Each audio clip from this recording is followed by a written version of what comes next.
छोटे से गांव में अली और इसकी बहन मरियम अपने नाना जी के साथ रहते थे। नाना जी बहुत प्यार करने वाले और कहानी सुनाने के शौकीन थे। उनकी एक खास बात ये थी कि जब भी बारिश होती, वो एक पुराना लकड़ी का बक्सा लेकर बैठ जाते और मुस्कुरा देते। एक दिन अली ने पूछा, नाना जी, इस बक्से में क्या है? नाना जी ने हंसकर कहा, ये मेरा राज है, लेकिन तुम्हें तब बताऊंगा जब तुम दोनों एक हफ्ता तक किसी की मदद करोगे और सच बोलोगे। अली और मरियम ने वादा किया।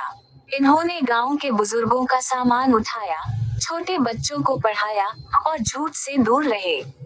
7 दिन बाद वो नाना जी के पास आए।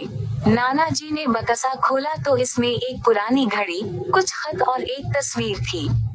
तस्वीर में नाना जी जवान थे और एक दरख्त के नीचे बच्चों के साथ हंस रहे थे।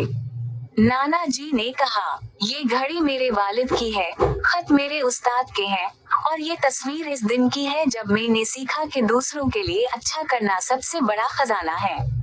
अली और मरियम ने समझा कि असल खजाना पैसे नहीं, बल्कि मोहब्बत और अच्छे काम हैं। सबक: सच्चाई और मदद हमेशा दिल को अमीर बनाती है। यादें और नेक अमल सबसे कीमती खजाना